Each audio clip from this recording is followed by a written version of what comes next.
हे स्वर्गीय पिता परमेश्वर, आज की शाम में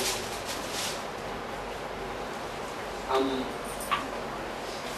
कुछ क्षणों के लिए आपके उद्धार के तोहफे के बारे में सोचना चाहते हैं, आपकी महिमा करना चाहते हैं, आपको धन्यवाद कहना चाहते हैं।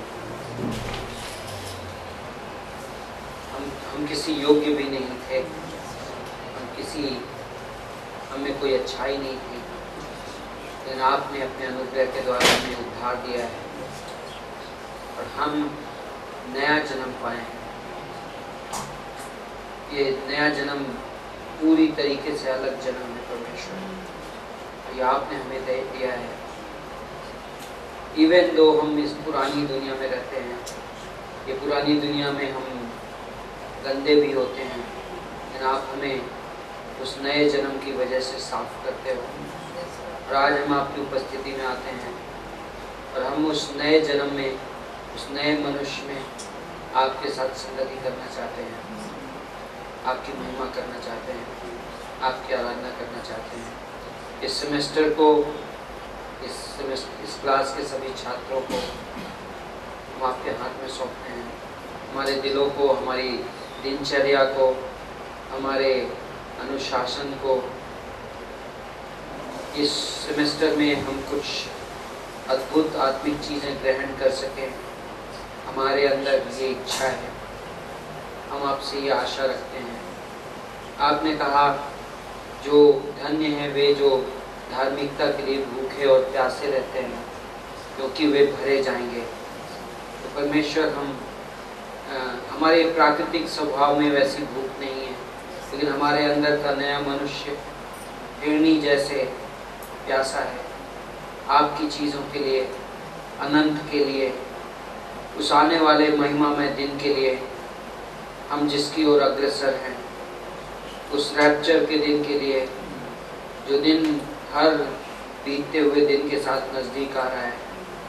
परमेश्वर, हम धन्यवाद देते हैं, हमें तैयार करो कि हम अद्भुत तरीके से उन कुंवारियों जैसे जलते हुए लालटेन लेकर पाए जाएं, हम तैयार किए जाएं। ये सेमेस्टर आपके हाथ में देते हैं, हमारे दिलों को आपके हाथ में देते हैं परमेश्वर। हमारी पारिवारिक जिंदगियां, हमारे संबंध, हमारे कलीसिया, हमारी बुलाहट आपके हाथ में सौंपते हैं। आज की क्लास को अभिषेक करो, आपकी पवित्र आत्मा से हमें भर दो, यीशु मसीह के नाम से मांगते हैं, आमीन। ओके, सो आप सबका स्वागत है न्यू सेमेस्टर।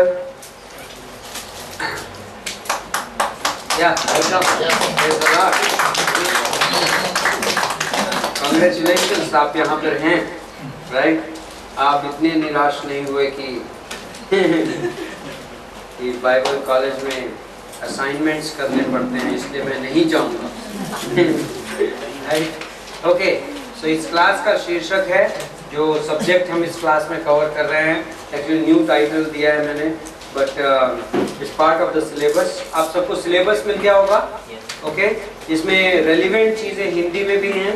सो इस सिलेबस में कोर्स का टाइटल है studies from Greek New testament, यूनानी नए नियम से शिक्षाएं।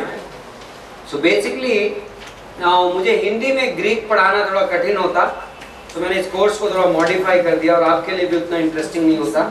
सो हम करने क्या जा रहे हैं कि मैं नए नियम में से कुछ उदाहरण उठाऊंगा, ओके, जिसमें टिपिकल यूनानी भाषा के कुछ यूसेजेस रहेंगे और हम उससे उस पैसेज को समझने की कोशिश करेंगे, वहाँ पे हम उन शब्दों को भी सीखेंगे। तो मैं भी पूरी एग्जॉस्टिव स्टडी नहीं होगी ग्रीक ग्रामर की, लेकिन आप काफ़ी हद तक समझ पाएंगे, ओके, एंड आपका बेस बनने लगेगा।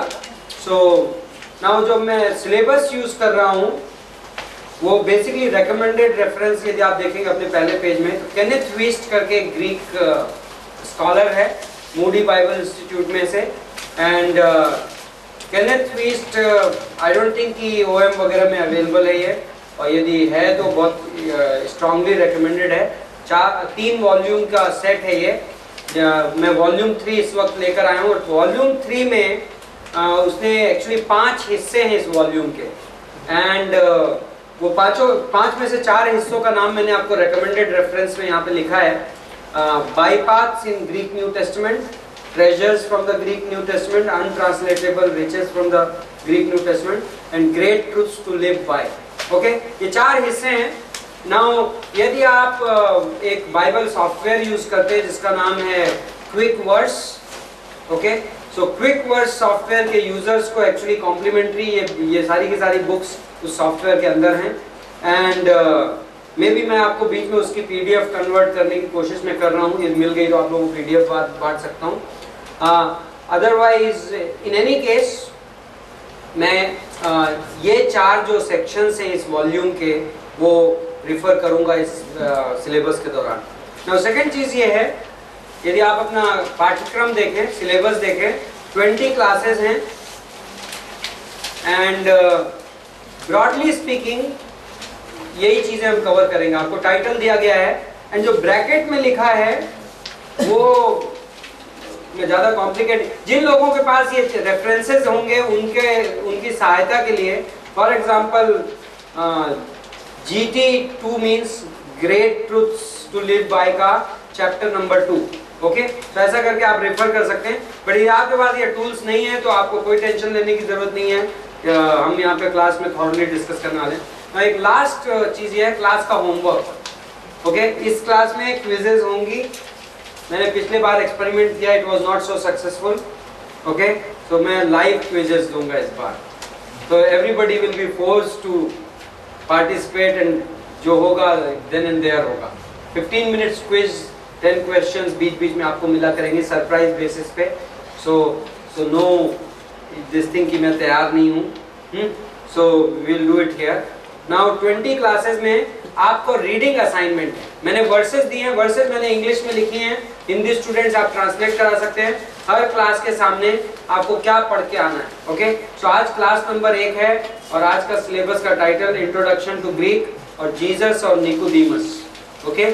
So first of all introduction, क्यों हम ग्रीक पढ़ते हैं, ओके। सो आप में से कई लोग जो बाइबल कॉलेज में काफी समय से हैं वो इस वर्ड से परिचित होंगे, प्रेरणा, ओके, इंस्पिरेशन। कोई मुझे बता सकता है बाइबल में कौन सी वर्ड्स है जो इस वर्ड को कैप्चर करती है? Which is that verse? 2 Timothy 3:16, okay. दूसरा तिमोथी का 3:16 कहता है संपूर्ण पवित्र शास्त्र परमेश्वर की प्रेरणा से लिखा गया है। All scripture is inspired by God. Now ये जो वर्ड प्रेरणा है, इंस्पिरेशन, थियोलॉजी में हमारे लिए, लाइक क्रिश्चियन थियोलॉजी में ये वर्ड बहुत क्रूशियल है, ओके। लाइक ये प्रेरणा वो नहीं है कि इंस्पिरेशन हम बोलते हैं वाओ इसकी म्यूजिक बड़ी इंस्पायर्ड है या इसकी पेंटिंग बड़ी इंस्पायर्ड है, ये बुक बड़ी इंस्पायर्ड है, लाइक ये यूसेज नहीं है, ओके। ये इंस्पिरेशन के लिए जो ग्रीक वर्ड है वो है थियोन्यूस्टोस, ओके, थियोन्यूस्टोस, THEO, अजय थोड़ा सा वॉल्यूम और कम होगा, THEOPNEU, बिल्कुल कम हो गया ये, PNEUSTOS,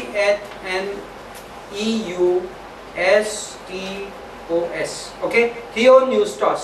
नाउ इसका मतलब ये 2 वर्ड से बना है प्रेरणा शब्द, थियोस एंड न्यूमा।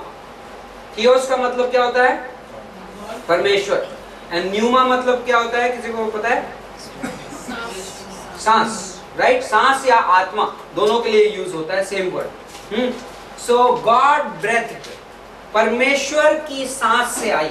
ये बाइबल 2 तिमोथी 3:16 के अनुसार परमेश्वर की सांस से आई है। ये परमेश्वर का वचन, लाइक परमेश्वर ने ब्रीथ आउट की है। ब्रीथ आउट अपन कब करते हैं पता है? जब कुछ बोलना होता है तो आपकी ऑटोमेटिकली ब्रेथ बाहर निकलती है, सांस बाहर निकलती है। Do you realise that? You can not speak, आप बोल नहीं सकते यदि आप हवा बाहर ना निकालें। फंक्शनिंग ऑफ लैरिंग्स की और वॉइस बॉक्स की जो फंक्शनिंग है आपकी बायोलॉजी की, आप बोल तभी पाएंगे जब हवा बाहर निकलेगी। जो आपकी आवाज निकलती है वो वाइब्रेशंस की वजह से निकलती है। सो दैट मीन्स परमेश्वर द्वारा सांस निकाली गई है ये बाइबल। दैट मीन परमेश्वर ने वचन कहा और वो वचन बाइबल है। ओके, नाउ इसका इम्प्लीकेशन है थियोलॉजी। यदि आप वाकई बिलीव करते हैं 2 तिमोथी 3:16 में, तो उसके परिणाम है। कुछ परिणाम क्या है? इसलिए हम डॉक्ट्रिन ऑफ इंस्पिरेशन, जब हम सर्वे ऑफ डॉक्ट्रिन पढ़ते हैं बाइबल कॉलेज में, हम इस सिद्धांत को बहुत गंभीरता से पढ़ते हैं, बहुत रीट्रेट करते हैं। कारण यह है कि आपकी थियोलॉजी का बहुत इंपॉर्टेंट बेसिक है। क्या आप इस बाइबल के बारे में क्या बिलीव करते हैं? कई क्रिश्चियन लाइक 2 स्टेटमेंट क्रिश्चियनिटी में, कुछ कहते हैं इसमें, इस बाइबल में परमेश्वर का वचन है। Is that a right statement और नॉट? इस बाइबल में परमेश्वर का वचन नहीं, राइट? बाइबल परमेश्वर का वचन, बाइबल में परमेश्वर का वचन, उस थियोलॉजी में क्या प्रॉब्लम है? It contains the word of God, English में। उसमें प्रॉब्लम क्या है कि आई विल डिसाइड कि which part is inspired and which part is not inspired. मैं ये बताऊंगा इसमें से कौन सा हिस्सा परमेश्वर की ओर से लिखा है और कौन सा एडेड है। सो अथॉरिटी बाइबल के पास होने की बजाय अथॉरिटी किसके पास हो गई? जो इंटरप्रेट कर रहा है। बट बाइबल वो चांस नहीं छोड़ती, एंड हम इस डॉक्ट्रिन को डिटेल में पढ़ सकते हैं, वो आज की क्लास के स्कोप में नहीं। नाउ क्वेश्चन ये उठता है, सो इंस्पिरेशन का जब हम इस प्रेरणा के विषय का जब हम स्टेटमेंट डेफिनेशन देते हैं, परिभाषा देते हैं, तो हम ये कहते हैं कि बाइबल परमेश्वर द्वारा रचित है, इसलिए पूरी तरीके से त्रुटिहीन है, ओके, इनहेरेंट है, एंड पूरी तरीके से उपयोगी है। So that means Bible, okay, so हम इंस्पिरेशन के बारे में ये 3 वर्ड्स यूज करते हैं, verbal, plenary and inherent. Okay, मैं ये लिख देता हूं। हमने पहला शब्द आपको इंट्रोड्यूस किया, इंस्पिरेशन। थियोलॉजी में इसको हिंदी में लिखते हैं प्रेरणा। एंड देन दूसरा शब्द प्रेरणा के बारे में पहला पॉइंट है, इंस्पिरेशन वर्बल है, दैट मीन्स शाब्दिक है। ये व्हाट डज दैट मीन? इसका मतलब है कि शब्दों का चुनाव, now this is my driving point आज की क्लास में। लेकिन शब्दों का चुनाव पवित्र आत्मा ने किया। शब्द किसने चुने? जब इंसानी लेखक लिख रहा था, लेकिन शब्द कौन चुन रहा था? पवित्र। So inspiration is verbal. Second, it is plenary. इसको हम बोलेंगे संपूर्ण। That means Bible from beginning to end, पूरी की पूरी बाइबल, पूरी बाइबल इंस्पायर्ड। वर्बल मीन्स शब्दों का चुनाव, इसमें ये दोनों का कवरेज अलग अलग है, दोनों सिमिलर लगते हैं। एंड तीसरा is inherent, त्रुटिहीन।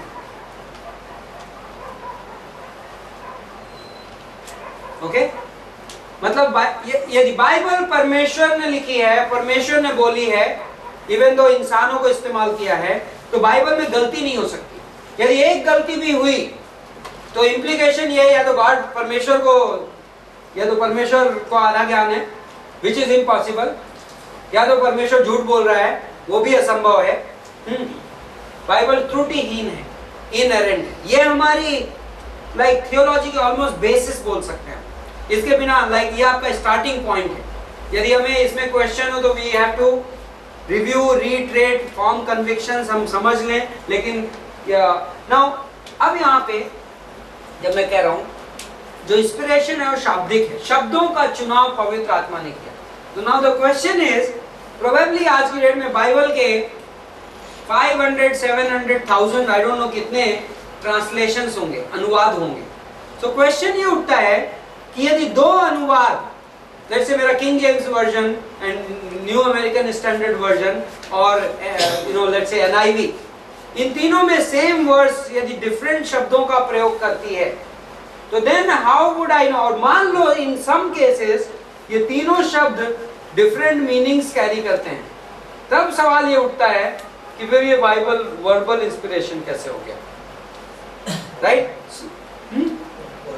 Yes, that's exact. So जब हम थियोलॉजी में इंस्पिरेशन डिफाइन करते हैं, प्रेरणा, तो हम ये कहते हैं शब्दों का चुनाव ओरिजिनल राइटिंग्स में, जब लेखक लिख रहा था उसको शब्द किसने चुन करके दिए? पवित्र आत्मा। नाउ दैट ट्रांसलेशंस जो हैं वो इंसान ने किए, पवित्र आत्मा ने उस ट्रांसलेशन को भी क्या किया, मैं इंस्पायर नहीं बोल सकता, क्योंकि जिस हिसाब से हम आपको इंस्पिरेशन वर्ड सिखा रहे हैं, बट पवित्र आत्मा ने भी उस ट्रांसलेशन को अभिषेक किया। कैसे अभिषेक किया? संडे मॉर्निंग को पास्टर मैसेज प्रीच करता है, वो मैसेज में पवित्र आत्मा का क्या होता है? अभिषेक होता है। लेकिन क्या पास्टर को आप ये कह सकते हो कि पास्टर का मैसेज इनहेरेंट था? नहीं बोल सकते। पास्टर मैसेज में गलतियां कर सकता है, right? So even though anointed है, लेकिन इंस्पायर्ड नहीं है। ओके, ये जो इंस्पिरेशन वर्ड कहां पे अप्लाई होता है? जब बाइबल दी जा रही है तो शब्दों का चुनाव पवित्र आत्मा ने किया। सो ओरिजिनल राइटिंग्स, ये इंपॉर्टेंट चीज है, जो ओरिजिनल लिखी गई है उसमें जो शब्दों का चुनाव। Now that does not mean, now हम इस्लाम में और क्रिश्चियनिटी में ये फर्क है। ओके, इस्लाम में ये कहा जाता है कि यदि आपको कुरान समझना है तो आपको अरबी में ही पढ़नी पड़ेगी, और हम ये नहीं कह रहे हैं। बाइबल में हम सभी ट्रांसलेशंस को बाइबल मानते हैं। Okay, like whether King James हो, वेदर एनआईवी हो, हम सभी को क्या मानते हैं? सभी बाइबल है। इवन दो जो अनुवाद है वो मतलब को थोड़ा बहुत बदल सकता है, लेकिन हम ये मानते हैं कि अनुवाद करना परमेश्वर की मर्जी है। परमेश्वर चाहता है कि सभी भाषा, सभी जातियों के लोग बाइबल को पढ़ें, और इसलिए बिकॉज हिब्रू में लिखी गई थी तो हिब्रू वाले वर्ड्स इंस्पायर्ड है, तो बाकी सबको हम ये नहीं कहते हैं ओके ये बाइबल से इंफीरियर है। लेकिन यदि मुझे 2 वर्जन्स या 3 वर्जन में बाइबल पढ़ रहा हूं, और एज अ स्टूडेंट, एक छात्र के तौर पर मुझे किसी पंक्ति के अर्थ को गहराई में समझना है, तो मैं क्या कर सकता हूं? एक्यूरेटली समझना है तो मैं क्या कर सकता हूं? मैं ओरिजिनल राइटिंग्स को रेफर कर सकता हूं।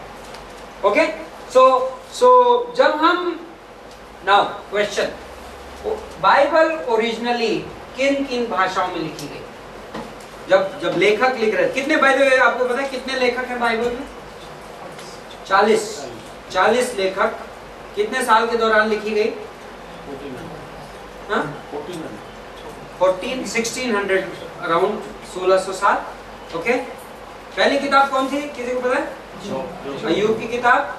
एंड आखिरी किताब प्रकाशित वाक्य की किताब। अय्यूब की किताब किस सन में लिखी गई? करीब 2000 BC, राइट? एंड ये कब लिखी गई? 95, ओके, 95 AD। सो देन कौन सी भाषाएं इस्तेमाल हुई? इब्रानी, ओके, हिब्रू, हाँ, कुछ जगहों पे अरामिक, ओके, एंड यूनानी, दैट इज ग्रीक।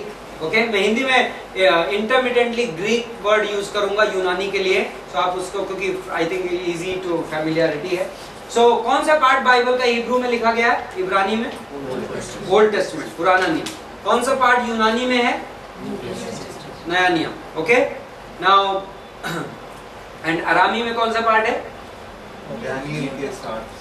दानियल के कुछ अध्याय हैं जो अरामी में लिखे गए हैं, एंड नए नियम में एक आध दो स्टेटमेंट्स, ओके, एक आध दो वाक्य जो हैं। नाउ क्वेश्चन, नए नियम के लोग अपनी रोजमर्रा की जिंदगी में यीशु के चेले कौन सी भाषा बात करते थे? अरामिक बात करते थे। लेकिन जब चेलों ने लिखा बाइबल तो किस भाषा में लिखा? ग्रीक में, यूनानी में। ओके, सो बेसिकली जब गॉस्पेल्स लिखी गई, पत्रियां लिखी गई पौलुस की, तो किस भाषा में लिखी गई? यूनानी में लिखी गई। Okay, so now so that's why, so basically reason for this course, okay, हम क्यों ग्रीक और हिब्रू हम रेफर क्यों करते हैं, या ओरिजिनल लैंग्वेज हम बाइबल कॉलेज में पढ़ते क्यों हैं? क्योंकि यदि मुझे एक्यूरेसी चाहिए, क्योंकि ऑफन अनुवादक की थियोलॉजी अनुवाद को अफेक्ट करेगी। ओके, जो अनुवाद करने वाले लोग हैं उनकी जो थियोलॉजी है, उनकी जो धर्मशास्त्र की समझ है, वो अनुवाद में वो क्या लिखेंगे उसको उस पर असर डालेगी. So that means like certain amount of influence is there. Okay? और जहां पर यदि 3 different versions differ कर रहे हैं, तीनों में फर्क है, वहां पर मुझे यदि मतलब को गहराई से और एक्यूरेसी से समझना है तो मुझे क्या करना पड़ेगा? ओरिजिनल लैंग्वेज में जाना पड़ेगा. जो उसकी ओरिजिनल वर्ड का क्या होता है? हम बोलते हैं ओरिजिनल ओरिजिनल हिंदी में क्या होता है? मूल, उसकी मूल भाषा में जाना पड़ेगा. Okay, now okay, let me go to the preface of Kenneth Wuest. इस अपनी ग्रीक उसमें कुछ प्रीफेस में कुछ बातें लिखता है, एंड मैं किताब की शुरुआत में मैं उनमें से कुछ चीजें पढ़ना चाहूंगा. Now why Greek? नाउ ये एक इंटरेस्टिंग है कि नया नियम यूनानी भाषा में लिखा गया. यूनानी ही क्यों? ये एक क्वेश्चन उठता है. नंबर 1, यूनानी, पहले तो यूनानी में ग्रीक लैंग्वेज में 2 तरीके की ग्रीक हैं.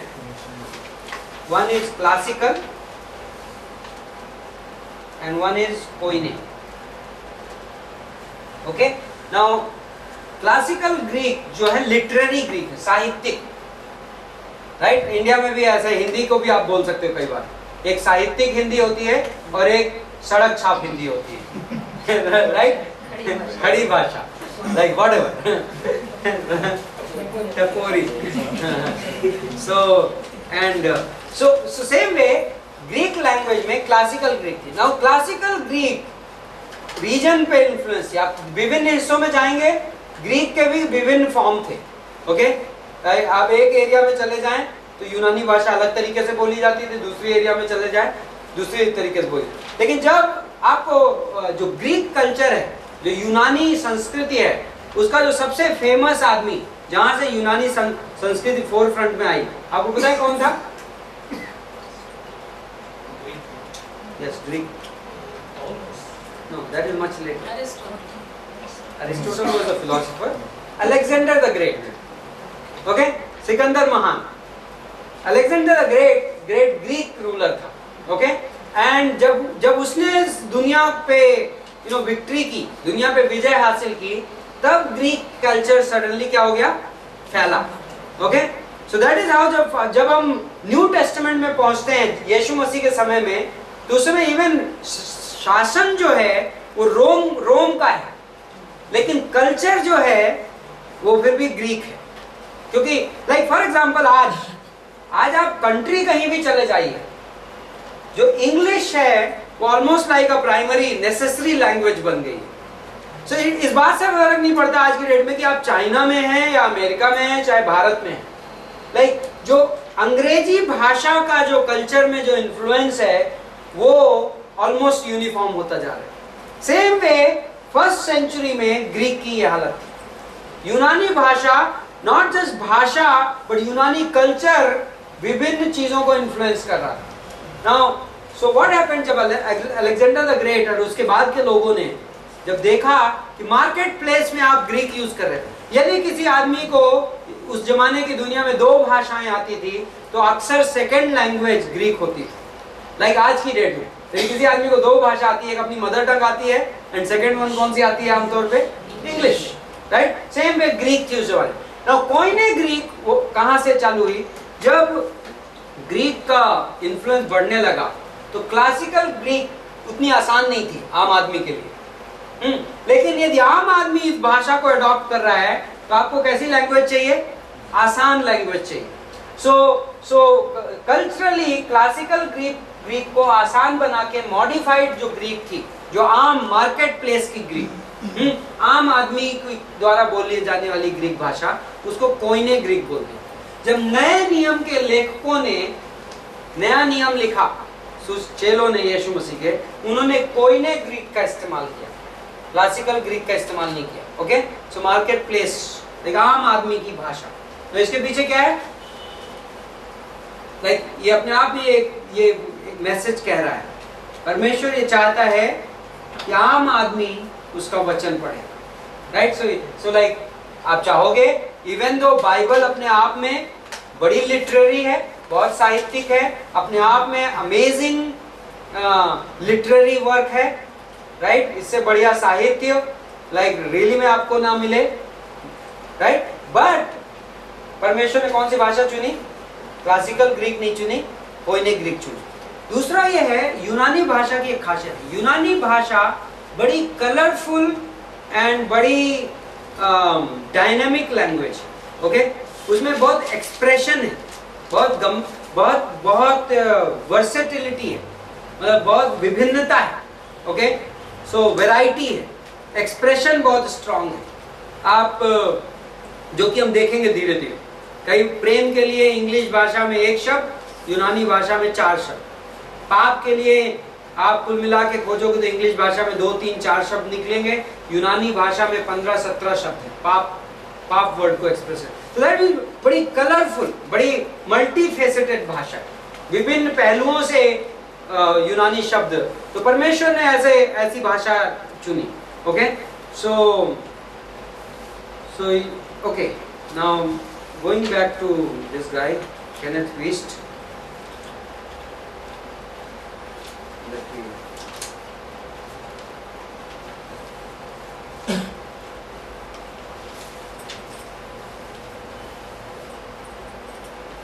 This is interesting. मैं अभी एक और बुक में थोड़ी देर में जाऊंगा, तो I give you those statements also. कहता है कि ये असंभव होता है भाषा टू भाषा में जब आप अनुवाद करते हो, तो चाहे आप कितना भी एक्यूरेट काम करो, हर भाषा अपने आप में अलग होती है, ओके? और एक भाषा से दूसरी भाषा में जब आप अनुवाद करते हो तो आप सारे पहलुओं को कैप्चर नहीं कर सकते। हर भाषा की अपनी डायनामिक्स होती है। तो आप वर्ड शब्द का अनुवाद तो कर पाओगे, बट सारे उसके ट्विस्ट एंड टर्न कई बार अनुवाद में कवर नहीं किया जा सकता, ओके? सो पहली चीज वो ये कहता है। सो इसलिए वो कहता है कि जैसे स्ट्रॉबेरी है, स्ट्रॉबेरी को हिंदी में क्या बोलते हैं? व्हाटएवर, स्ट्रॉबेरी बोलते। वेरी गुड, हाँ, बहुत आसान हो गया, ट्रांसलेट नहीं करना पड़ा। स्ट्रॉबेरी को आप खाते हो, एंड देन स्ट्रॉबेरी का एक्सट्रैक्ट निकाल के उसका जैम खाते हो। इवन दो वो स्ट्रॉबेरी जैसा लगता है, but it can not ever duplicate strawberry, है ना? स्ट्रॉबेरी की फ्रेशनेस को जैम कैप्चर नहीं कर सकता। सेम वे वो एक कंपेयर कर रहा है केनेथ वीस्ट कि ट्रांसलेशन डज द टास्क, जो उसे करना है, अनुवाद, लेकिन अनुवाद हर चीज को, टोटल फ्रेशनेस उस लैंग्वेज की अनुवाद नहीं ला सकता। इसलिए as a Bible scholar, Bible के स्टूडेंट के तौर पे हमें लाइक ओरिजिनल लैंग्वेज में, मूल भाषा जिसमें बाइबल लिखी गई है, उसमें जाना ऑलमोस्ट लाइक इंपेरेटिव है, यदि मैं उसकी रियली में कंप्लीटनेस को ग्रैस्प करना चाहता हूँ। नाउ एक रेजिस्टेंस जो मैंने अपने आप में देखा था, एंड आई थिंक अक्सर स्कॉलर्स उसको रेजिस्ट करते हैं, डिफेंड करते हैं, तो आई एम श्योर कि आम आदमी का ये रेजिस्टेंस होगा। हमें अक्सर ये लगता है languages are hard to learn, बड़ा कठिन होता है, नई भाषा सीखना, दूर की भाषा है, मैं ग्रीक कैसे सीखूंगा? यदि मुझे बाइबल का स्कॉलर बनना है तो मुझे यूनानी सीखनी पड़ेगी। और मोस्ट स्कॉलर्स आपको कहेंगे आपको बाइबल की ओरिजिनल लैंग्वेज समझने के लिए स्वयं यूनानी सीखने की जरूरत नहीं है, ओके? आप यूनानी भाषा लाइक मैं आपको बाइबल के बहुत सारे यूनानी शब्द बता दूंगा, बट आप मेरे से यूनानी में एक सेंटेंस बोलने को कहें तो मैं नहीं बोल पाऊंगा। मुझे यूनानी भाषा नहीं आती, एंड मुझे बाइबल का ओरिजिनल लैंग्वेज स्टडी करने के लिए ग्रीक जानने की जरूरत नहीं है, okay? Like mental resistance, come out of that. Enough लोग हैं, इनफ स्कॉलर्स हैं जिनको भाषा आती है, एंड वो क्या करते हैं, like for example Kenneth Wuest, very good example. इन लोगों ने हमें ग्रीक में टूल्स लाके दिए। आपको जब इंग्लिश में कोई शब्द नहीं पता होता तो आप क्या करते हो? डिक्शनरी खोलते हो। डिक्शनरी क्या है? एक टूल है, एंड आप उस टूल को रिफर करके आप ट्रस्ट करते हो, ओके ये डिक्शनरी है, ये मीनिंग है, इसके ये एप्लीकेशन, ये वर्ब है, ये नाउन है, like all that, right? Same वे आप ग्रीक और हिब्रू स्टडी कर सकते हो। इनफ टूल्स हैं, स्ट्रॉन्ग्स कंकॉर्डेंस करके टूल्स के बारे में हम बीच में कभी बात करेंगे. They can, but then see, scholars are not trying to translate. If a dictionary tries to translate, then it's not doing its task. Then it's not a good dictionary. आप उस डिक्शनरी को डिक्शनरी नहीं मानोगे. Dictionary का purpose ये है to compile. So scholar क्या करता है? कंपाइल करता है. क्योंकि ग्रीक में लेट्स से कटार्टिजो का मतलब ये है कि एक स्कॉलर उस मीनिंग को मे बी 4 एग्जाम्पल के साथ आपको बता देगा और एक स्कॉलर आपको मे बी 3 ही एग्जाम्पल देगा या मे बी उतने अप्रोप्रिएट एग्जाम्पल्स नहीं दे पाएगा. But he can not afford to change the meaning of Greek word itself. जो वर्ड है उसकी जो मीनिंग है वो है ना. So when we say tools का मीनिंग वो है. Now scholar has a right to his commentary. That's why then you select okay which is the better scholar.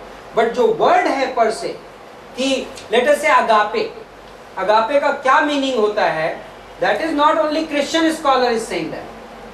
Greek is not a hidden language ना. Greek is a language like Hindi और may be any other language, Urdu. So same way Greek है. So is nothing done in a secret. You are going to that word and आप उस word की study कर रहे हो. You are not going to the scholar for his interpretation. Even though it's like commentary पढ़ते हो आप Bible में. Okay, commentary, if you trust the scholar, you will, आप commentary को पढ़ोगे and then आप अपनी बाइबल पढ़ोगे and then compare करोगे, scripture को सर्च करोगे and आप conclude करोगे कि whether this scholar is right or not, whether this scholar is trustworthy or not. So that is scholar part. But जहाँ तक उन वर्ड्स को जानने की बात है और उन वर्ड्स के मीनिंग को जानने की बात है, it is basically a very I would say a fair exercise which even if let's say unbeliever भी जाए और वो कहे ओके ग्रीक लैंग्वेज में अगापे वर्ड होता है क्या? होता है.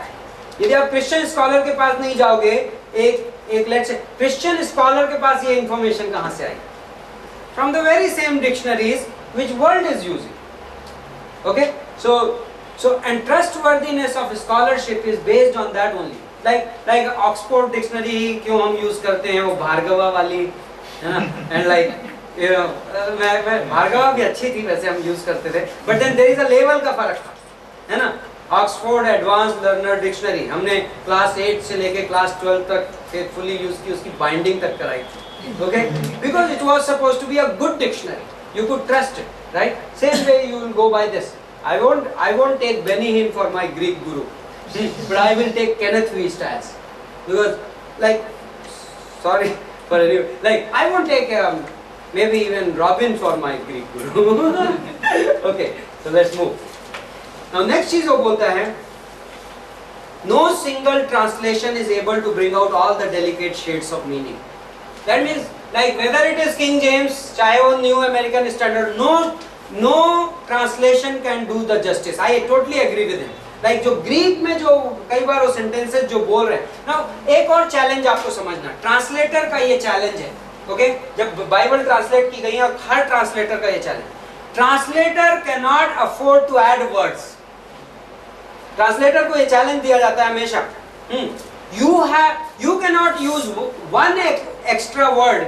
यदि सेंटेंस में 9 वर्ड से काम चलता है तो आपको 10वां अपनी तरफ से नहीं जोड़ना है. This is translation. Okay, now except for something like living translation या पैराफ्रेज, यदि आप देखेंगे Bible translators, like this is the goal. You should not be adding anything on your own. Even though कई बार कैसा लगता है पता है, ट्रांसलेट करते वक्त यदि मैं थोड़ा सा इसमें एक फ्रेज ऐड कर दूं तो मीनिंग ज्यादा क्लियर हो जाएगी. बट ट्रांसलेशन की एथिक को अलाउ नहीं करती ये, बिकॉज आपको एक्सप्लेनेशन नहीं करना है, आपको ट्रांसलेशन करना है, वो कमेंट्री हो जाएगी. So now this is the challenge. जब बाइबल ट्रांसलेट की गई है, चाहे वो कोई भी वर्जन हो, translator has attempted to keep minimum number of words. Okay, कम से कम शब्दों में उसने अनुवाद करने की कोशिश की. It makes it all the more difficult for him to capture the whole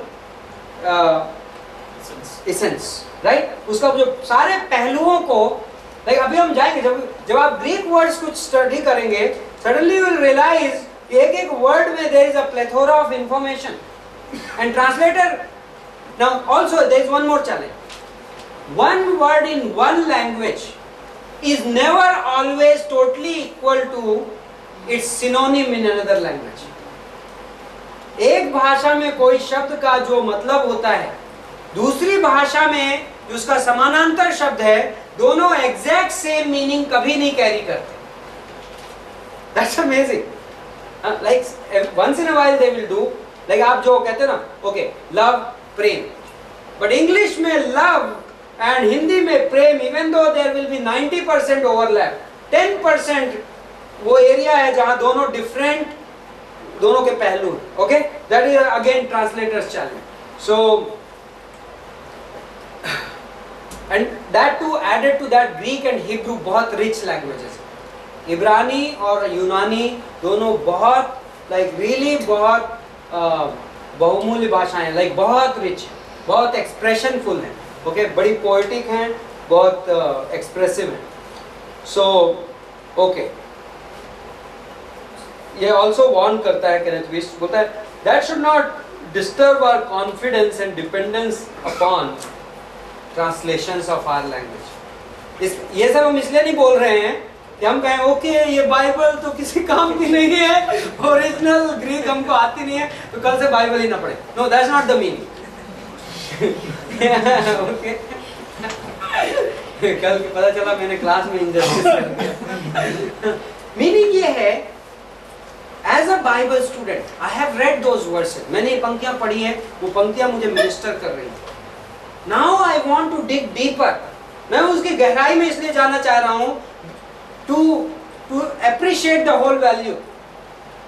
So it should not discourage me from it.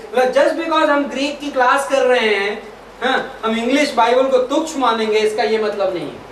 We will enjoy our English Bible more. Some of the words जो आप सीखेंगे इस class के दौरान, what will happen is कि अगली बार जब आप अपनी इंग्लिश बाइबल पढ़ेंगे तो you will be reminded of कि वो ग्रीक में वो वर्ड है, right? So that is the meaning. Okay. Which is the nearest accuracy? No, accuracy wise King James is probably the best. English translations में, but accuracy का subject is slightly different. जो accuracy का subject is also based on which manuscript is used. Manuscript को क्या बोलते हैं? प्रतिलिपि. पांडुलिपि. Now manuscript is something different than the original. तो किसी ने देखी नहीं, क्योंकि ओरिजिनल वो पत्तों में लिखी गई एंड डिस्ट्रॉय भी हो गई. एंड उस जमाने में प्रिंटिंग प्रेस नहीं होते थे, तो लोग हैंड रिटन कॉपिंग होती थी. That was the whole profession. Scribe बोलते थे जिसको, शास्त्री लोग बैठ के दे यूज्ड टू कॉपी. तो डॉक्यूमेंट को सिर्फ आप मैनुअल कॉपिंग करके ही रिप्रोड्यूस कर सकते थे. एंड बड़ा हाई स्टैंडर्ड था, उनको फॉलो करना होता था एक्यूरेसी के लिए. नाउ ओवर अ पीरियड आपकी ओरिजिनल खराब हो गई, लेकिन उससे बनी डुप्लीकेट है. एंड ऐसे करते करते सालों तक चला है process. Now if when you look at a past document, इतिहास के किसी भी आप दस्तावेज को देखते हैं, तो what you look at is कि सबसे पहली कॉपी जो मेरे पास अवेलेबल है वो कब की है.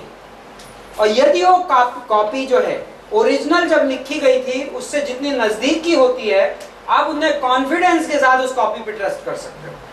Okay, so that's called Pandulipi, manuscript. Now, जब किंग जेम्स ट्रांसलेट की गई थी, तब certain manuscripts थी, बाइबल की certain नंबर, एंड उनके बेसिस पे किंग जेम्स ट्रांसलेशन हो गया. बाद में और भी ट्रांसलेशंस, और भी मैन्यूस्क्रिप्ट्स मिले. Now कुछ मैन्यूस्क्रिप्ट्स लेट्स से 300 AD की हैं, 350 AD की हैं. मैन्यूस्क्रिप्ट में माइनर एरर्स हुआ है. ओके, माइनर जो बहुत छोटा है. नाउ जब NIV ट्रांसलेट हो रही थी for example, now NIV had a privilege और अ डिसएडवांटेज, आप जो भी बोलिए. NIV के पास ओरिजिनल मैन्यूस्क्रिप्ट्स भी हैं, नॉट ओरिजिनल मतलब अर्ली मैन्यूस्क्रिप्ट्स भी हैं, एंड साथ में लेटर मैन्यूस्क्रिप्ट्स भी हैं. एंड कुछ लोग क्लेमेंट इस बात के हैं कि जो लेटर मिली हैं वो ज्यादा एक्यूरेट. ओके, सो NIV जब ट्रांसलेट कर रहा है तो दोनों को लेके कर रहा है. सो इसको इस सब्जेक्ट को मैं ज़्यादा कॉम्प्लिकेट किए बिना एक ग्रुप को बोलते हैं मेजॉरिटी टेक्स्ट और एक को बोलते हैं minority text, Masoretic text. So majority text वो है 95% जो बिब्लिकल मैन्युस्क्रिप्ट्स हैं, जो हिस्ट्री में से, कुछ लोगों के लिए ये कॉम्प्लिकेटेड हो रहा होगा, प्लीज रिलैक्स रहिए, हाँ मैं आपको आगे कंटिन्यू करूंगा। जो मेजॉरिटी टेक्स्ट है बाइबल का, वो out of all thousands and thousands of manuscript जो अवेलेबल हैं एंशिएंट टाइम की बाइबल की हैंड रिटन, उसमें से 95% जो है टोटली मैच करती है, दे आर एग्जैक्टली रेप्लिका। लेकिन 5% मैन्युस्क्रिप्ट्स वो हैं जो थोड़ी स्लाइटली डिफरेंट है, उनको बोलते हैं माइनॉरिटी टेक्स्ट। नाउ कुछ प्रोपोनेंट्स ये हैं, बोलते हैं कि माइनॉरिटी टेक्स्ट ज्यादा एक्यूरेट है, एंड उसके लिए डिबेटेबल पॉइंट्स हैं। सो कुछ बाइबल्स जो ट्रांसलेट हुए, आप यदि अपनी बाइबल के प्रीफेस में देखेंगे तो आपको बताता है हमेशा कि किस टेक्स्ट से ट्रांसलेटेड। सो जो बाइबल्स मेजॉरिटी टेक्स्ट से ट्रांसलेटेड है, दे आर मोर एक्यूरेट। जो माइनॉरिटी टेक्स्ट से ट्रांसलेटेड है, they are little lesser accurate, क्योंकि वो बाद के टेक्स्ट, वो 5% पे ज्यादा उनका फोकस है बजाय 95% कॉमन पे। ओके, डेड सी स्क्रॉल्स, या एंड दूसरा एक और है ट्रांसलेशन। ट्रांसलेशन में दो तरीके, दो फिलॉसफीज, दो मोस्ट कॉमन फिलॉसफी। एक है वर्ड बाय वर्ड ट्रांसलेशन, दूसरा है thought by thought translation. Now most accurate translators, ये बहुत डिबेट रही है ट्रांसलेटर्स में हमेशा। नाउ यदि आप वर्ड बाय वर्ड, शब्द दर शब्द ट्रांसलेट करो तो पता है नुकसान ये है कि कई बार कई इडियम्स, फ्रेजेस, मुहावरे, लोकोक्ति आपको पकड़ में नहीं आएंगे कि वो रफू चक्कर हो गया। लाइक अब हिंदी के रफू चक्कर का आप इंग्लिश में कैसे ट्रांसलेट करेंगे word by word? Impossible, right? But word by word translators they are willing to take that risk. वो कहते हैं नो प्रॉब्लम, हम उतनी अंडरस्टैंडेबिलिटी की रिस्क हम ले सकते हैं, बट एक्यूरेसी की रिस्क हम नहीं लेना चाहते। थॉट बाय थॉट ट्रांसलेशन में क्या प्रॉब्लम है पता है? थॉट बाय थॉट वाला बोलता है the thought has to be communicated, so I have liberty to choose different words to communicate the thought, but the problem उसमें तकलीफ क्या है? My interpretation of thought will be translated, subjective हो जाएगा, मेरी सोच। so word by word translation is always, so word by word को literal बोलते हैं and उसको dynamic equivalent बोलते हैं। आप जब अपनी बाइबल का प्रीफेस पढ़ेंगे तो आपको बाइबल वो लिख के देता है, this was translated based on literal word by word translation या dynamic equivalent, thought by thought, विचार दर विचार। So accuracy wise, so that's why हम किंग जेम्स को, न्यू अमेरिकन स्टैंडर्ड को, इन बाइबल्स को मोस्ट एक्यूरेट मानते हैं। King James version majority text को यूज करती है and word by word translate करती है, इसलिए कई बार किंग जेम्स का जो कंस्ट्रक्शन है बहुत टफ रहता है, but they have taken the risk for the sake of accuracy. वो कहते हैं समझना नहीं समझना आपका काम, पर हमने आपको शब्द दर शब्द ट्रांसलेट कर दिया। इवन मुहावरे और लोकोक्ति में, by the way, it is a misunderstanding, there is a whole bunch of जो मुहावरे हैं जिनको कि आप यदि सही शब्दों के साथ रख दिया जाए तो आप एक्सट्रापोलेट कर पाते हो। थॉट बाय थॉट में रिस्क ये है कि that group of people who are sitting to translate, उनका व्यूज उस थॉट को अफेक्ट कर देगा। Okay, so that is what has happened a lot in NIV. probably most common translation है, but like हम inaccurate नहीं बोल सकते, but उतना precise नहीं है. Okay? Wow, we have but I think I answered your question, huh? Little bit. Okay, now let's see what he said. मैं कुछ चीजें इसकी मैं बाद में जाऊंगा. Let me this is a word called hermeneutics. Hermeneutic word study is very अपने आप में समझ, शब्दों का अध्ययन। We study words. शब्द कम्युनिकेशन के लिए इस्तेमाल किए जाते हैं। Okay, so best way to study Greek is, यूनानी भाषा को समझने का बेस्ट तरीका है कि जब की वर्ड्स मिलते हैं तो हम उनको स्टडी करते हैं, समझते हैं। ओके, शब्दों की स्टडी आप कैसे करते हो? इस शब्द की मीनिंग क्या है, ये बाइबल में और कहाँ कहाँ यूज हुआ है। Like different usages of the same word will tell you कि ये वर्ड का मीनिंग इस कॉन्टेक्स्ट में क्या हो सकता है। Okay, so that is called word study. Now there is something called concordance, शब्द अनुक्रमणिका. If you are a serious Bible student, okay, you must have a concordance. शब्द अनुक्रमणिका आजकल हिंदी में भी OM में बिकती है. एंड देन आजकल ज्यादातर बाइबल सॉफ्टवेयर जो होते हैं उसमें, इवन मोबाइल आजकल, राइट, आपको वर्ड सर्च करना है तो मोबाइल में भी आप क्विकली, लाइक सपोज आप ग्रेस के बारे में पढ़ना चाहते हो, you would like to know कि ग्रेस वर्ड कहाँ कहाँ यूज्ड है, and then you will go into and study. Same चीज आप ग्रीक में कर सकते हो. Okay, now let me go to this. अगला वर्ड है hermeneutics. Okay, hermeneutics Bible college में एक सब्जेक्ट है. बाइबल के व्याख्यान के सिद्धांत. ओके, नाउ अनुवाद के सिद्धांत बोल सकते हो. Principles of interpretation of the Bible. Like इसको, इस साइंस को हर्मेन्यूटिक्स बोलते हैं, बाइबल के व्याख्यान. Like just because I read a verse. Now क्या आपको ऐसा सिचुएशन कभी मिली लाइफ में कि आपने कोई पोर्शन ऑफ स्क्रिप्चर पढ़ा, आपको उसका मतलब कुछ और समझ में आता है, एंड एक और पर्सन को सेम पोर्शन ऑफ स्क्रिप्चर पढ़ता है, सेम वर्जन की बाइबल पढ़ता है, बट उसको मीनिंग कुछ और आता है? Common phenomena, right? So where is the benchmark? यदि आपको पास 1 मीटर की स्केल ना हो तो आप कभी नहीं बता पाओगे कि आप कहोगे मैं 1 मीटर सामान लाया हूँ, दूसरा कहेगा मैं 1 मीटर लाया हूँ, दोनों का सामान के साइज में फर्क है. You need a standard, right? Same way hermeneutics वो स्टैंडर्ड है. लाइक प्रिंसिपल, जब मैं बाइबल इंटरप्रेट करता हूँ तो मैं वही सिद्धांत अप्लाई करता हूँ. Now I can not go much deeper into it क्योंकि हम इसको पूरे सेमेस्टर में कवर करते हैं, बट बीच बीच में हम आपको हर्मेन्यूटिक्स के कुछ सिद्धांत बताएंगे इस क्लास के दौरान भी. कि यदि आप बाइबल इंटरप्रेट कर रहे हो, आपको हर line of, let's say guitar बजाने में कुछ सिद्धांत होते हैं, बेसिक प्रिंसिपल्स, राइट? और लेट्स से शिप चलाने में कुछ बेसिक प्रिंसिपल्स होते हैं. You can't ignore them. You can't say ओ मेरा शिप ऐसा है और मैं ऐसा हूं, मैं ऐसे चलाऊंगा. लाइक एक certain basic set of principles. Same way किसी भी लिटरेचर का अनुवाद करने में, उसका मतलब निकालने में कुछ सिद्धांत अप्लाई होते हैं. Okay, some of the principles we will talk today. So वो सिद्धांतों को हम हर्मेन्यूटिक्स के प्रिंसिपल्स कहते हैं. Now so this book is basically a hermeneutics book, understanding and applying the Bible by Robertson McQuillan. Okay, इसका मैं एक चैप्टर में से कुछ स्टेटमेंट्स ओपन कर रहा हूँ. If I get my folded page, if I don't know where did it go? Yeah, it's here. Now hermeneutics में you have to go into context, प्रसंग. ओके, किसी भी चीज का मीनिंग निकालने के लिए सबसे, किसी भी शब्द, किसी भी वर्ड्स का मीनिंग उसका प्रसंग तय करता है. Context determines the meaning of the word, क्योंकि often words have multiple meanings. शब्दों के, एक शब्द के कई मतलब होते हैं. तो आप ये तय कैसे करेंगे कि ये शब्द इस जगह पे किस मतलब से इस्तेमाल है? What is the thing? प्रसंग.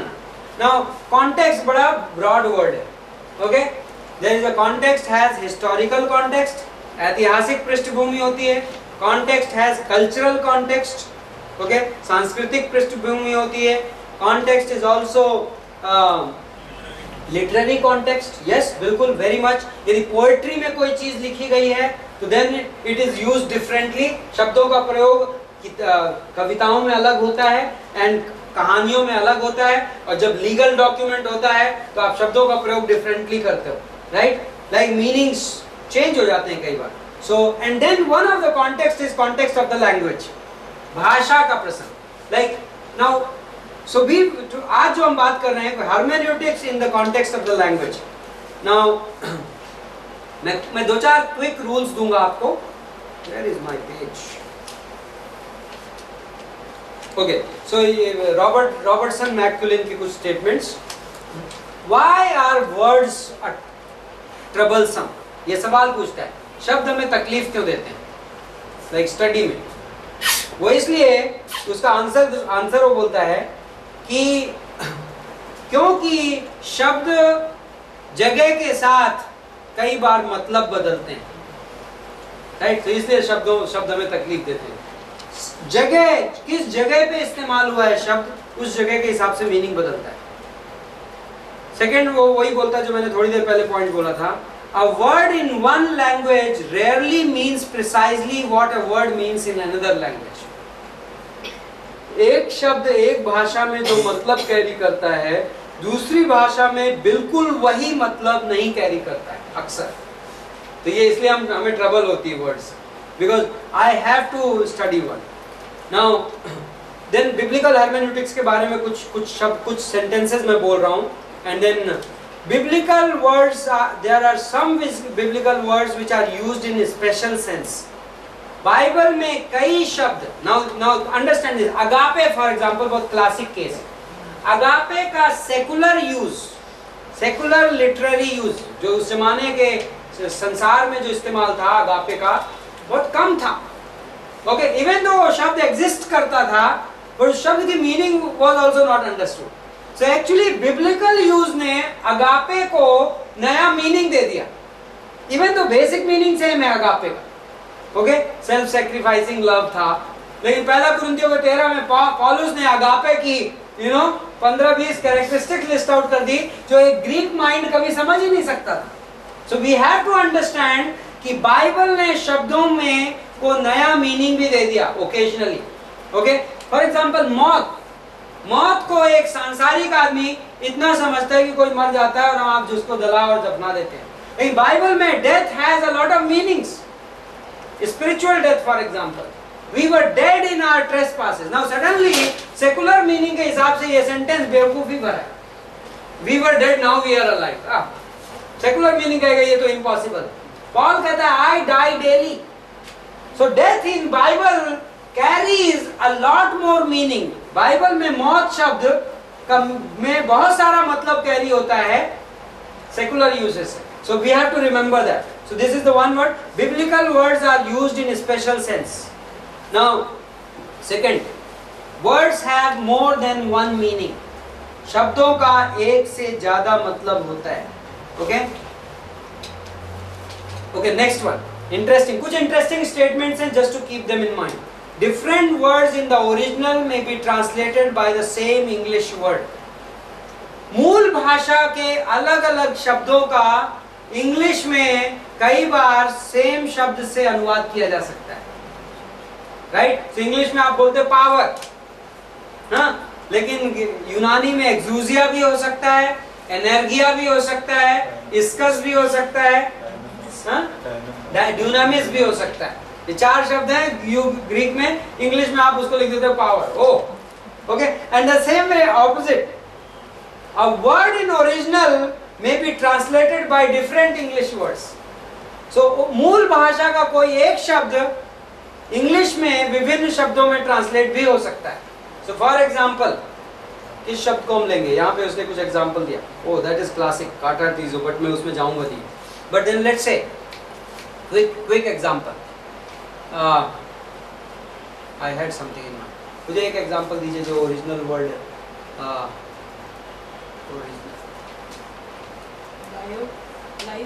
लाइफ, जीवन, हाँ, बायोस एंड जोए दो अलग अलग शब्द हैं। इंग्लिश दोनों को क्या ट्रांसलेट करता है? लाइफ। सो दो अलग अलग वर्ड भी इंग्लिश में। Now this complicates the whole thing, right. Suddenly आप इंग्लिश में ये पढ़ के ये श्योर नहीं हो सकते कि यहाँ पे लाइफ है तो कौन सा वाला लाइफ है। So that is why now these are the reasons why we study words. Okay, so anyway, now let me get into the final आज की क्लास में। सो ये हमारा बैकड्रॉप था कि हम क्यों ग्रीक को स्टडी कर रहे हैं। ओके, ये रेलिवेंट है, it's not as if, okay, now preachers you have to be careful, you don't use Greek in your messages to impress people. Okay? अब यूनानी भाषा या इब्रानी भाषा संदेश में लोगों को इम्प्रेस करने के लिए नहीं यूज करते। Remember, it will be caught very easily. आप like really like the purpose of studying Greek is not that. Greek को पढ़ने का मकसद ये नहीं है कि मैं 2-4 लोगों के सामने बोल सकूं कि मुझे ग्रीक आती है। ग्रीक को स्टडी करने का मतलब है टू डिग डीपर, हम गहराई समझ रहे हैं। And if you bring a message जहां पे ग्रीक है, लेकिन ग्रीक रियली वो पर्पस फुलफिल कर रही है जिसलिए पढ़ी गई थी, then it will be amazing. If you are communicating a point which otherwise would not have got communicated, यदि आप कोई बात समझा रहे हैं जो यदि आदमी अपनी हिंदी की बाइबल पढ़ के, इंग्लिश की बाइबल की पढ़ के नहीं समझ पाता, और आप सही में स्टडी करके लाए हैं और सच है, then it is meaningful. Okay, so let's go to first lesson. हम कर रहे हैं जॉन चैप्टर 3 से, यूहन्ना 3, right from जॉन चैप्टर, यूहन्ना 3, यीशु मसीह निकोदेमुस की कहानी, यूहन्ना का 3रा अध्याय। ना ये कहानी शुरू होती है not actually at chapter 3 verse 1, 3रे अध्याय की पहली पंक्ति से नहीं शुरू होती। ओके, कहां से शुरू होती है? चैप्टर 2 के 2रे अध्याय की 23वीं पंक्ति, 23वीं से 24वीं पंक्ति, 2रे अध्याय की 24वीं पंक्ति क्या बोलता है? परंतु यीशु ने अपने आप को उनके भरोसे पर नहीं छोड़ा क्योंकि वह सबको जानता था। Okay, Jesus knew all man. बहुत सारे लोग जीसस पे बिलीव कर रहे हैं, बस 23वीं पंक्ति में। Okay, now this is the context. इसके बाद जॉन क्या कर रहा है पता है?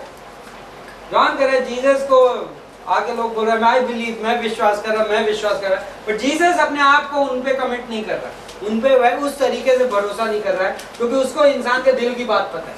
इंसान का दिल कैसा है? कैसा है इंसान का दिल?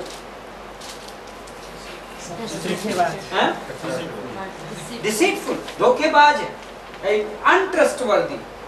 इंसान खुद ही नहीं जानता कई बार कि वो क्या कर रहा है। राइट? मैं कितना बेवकूफ हूं सबसे कम मैं जानता हूं। Isn't it? Like really? So because धोखेबाज है। कहाँ पे है बाइबल में वर्ष?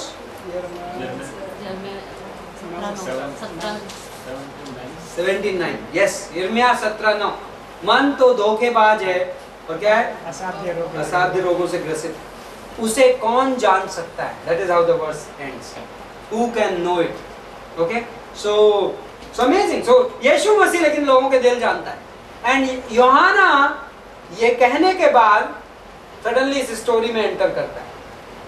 तो बेसिकली यूहन्ना जॉन चैप्टर 3 में और जॉन चैप्टर 4 में यूहन्ना इस स्टेटमेंट का के 2 एग्जाम्पल दे रहा है।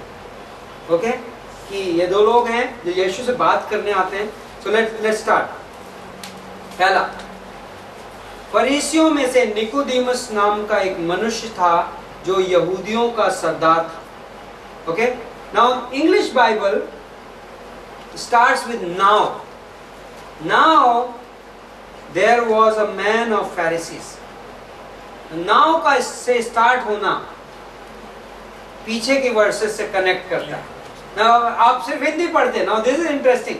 That's why even आप हिंदी स्टूडेंट हैं, you can really have a challenge and prayerfully like कि क्या मैं इंग्लिश बाइबल भी पैरेलली स्टडी कर सकता हूँ।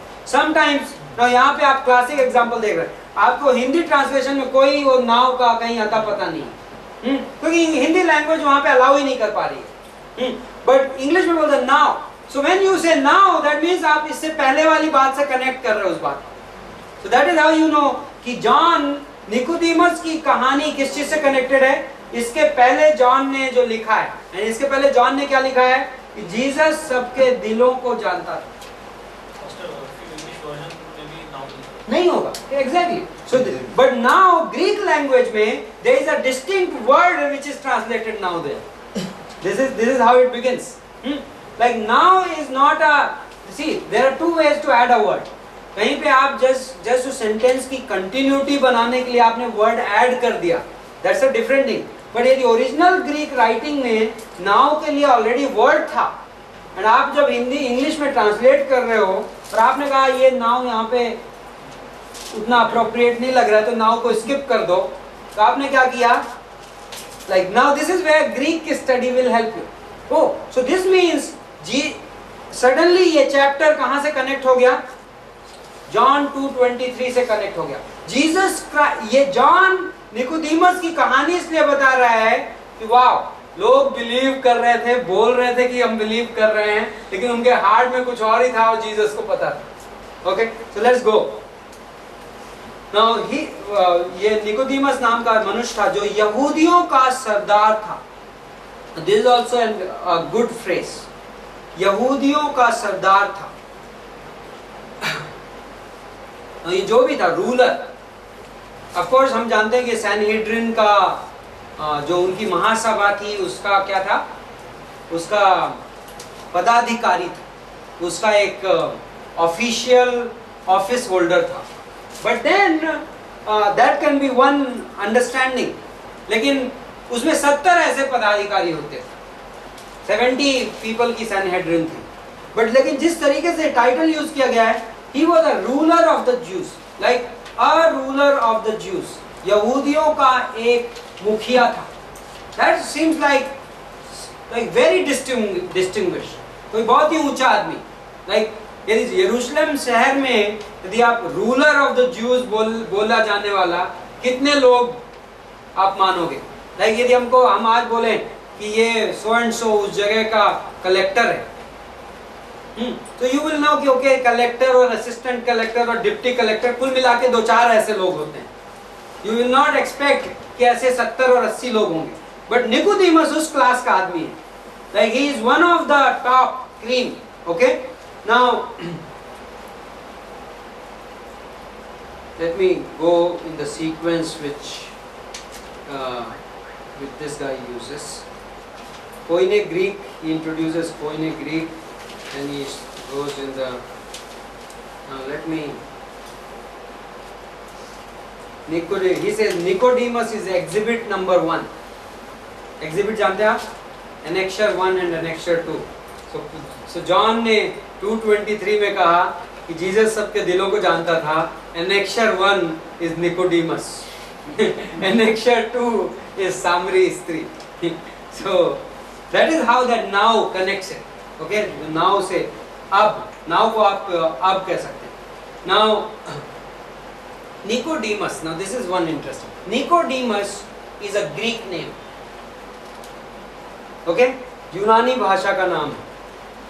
निकोडेमस जो वर्ड है यूनानी भाषा का है।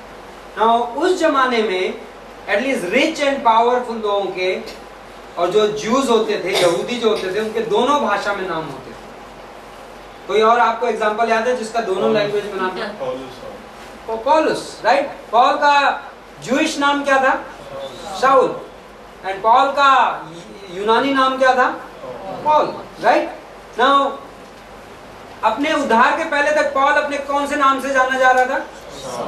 जूइश नाम से, यहूदी नाम से। यहूदी के लिए ये फख्र की बात थी आमतौर पे कि वो अपने यहूदी नाम से जाना जाए।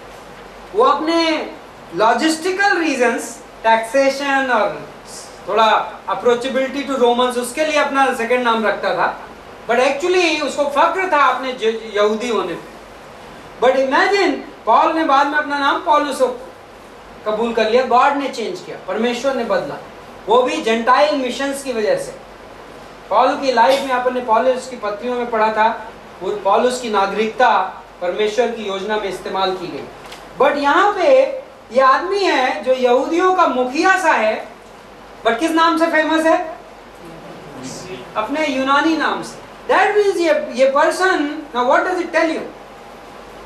ऑफ कोर्स इस लेवल का जो आदमी है उसके बाद अपनी चॉइस है। He could have chosen to be, तो अपने यहूदी नाम से भी पुकारना वो चुन सकता था, पुकारा जाना, या यूनानी नाम से। बट उसने क्या चुना है? यूनानी नाम से पुकारा जाना। That means he is very affected by Greek culture. Even though वो यहूदी है, लेकिन यूनानी सभ्यता से बहुत प्रभावित है।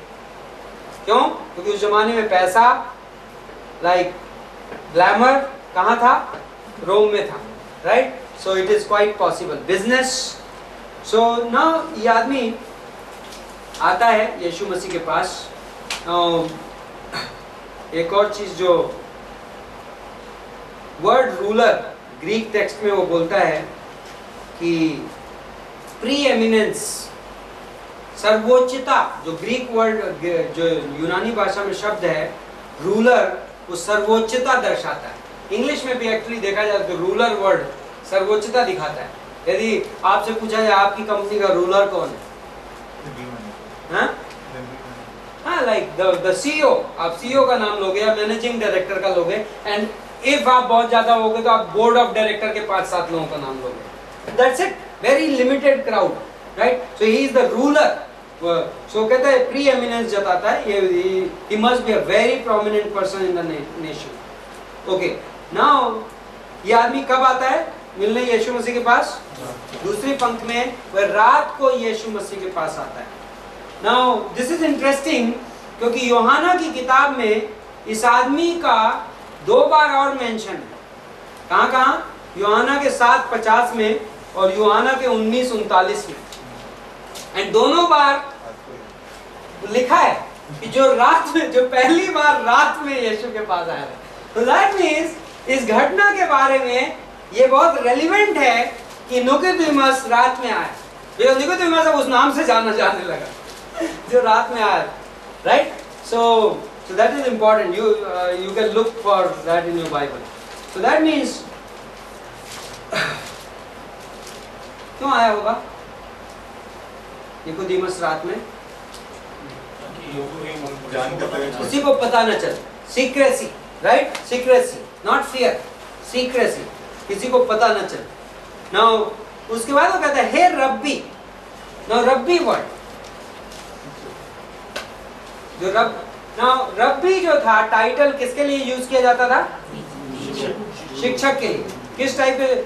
क्या ये ऑफिशियली डेजिग्नेटेड पद था? स्पिरिचुअल प्लेस थी, लाइक जूइश चीज थी, लाइक यहूदियों द्वारा आप रिकॉग्नाइज होने चाहिए, तब आप रब्बी कहलाते।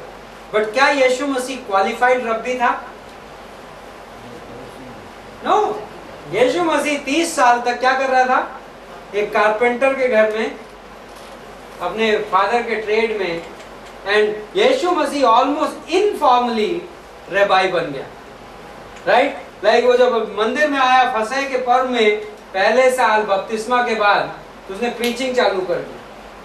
बट देन कौन कह रहा है उसको रब्बी?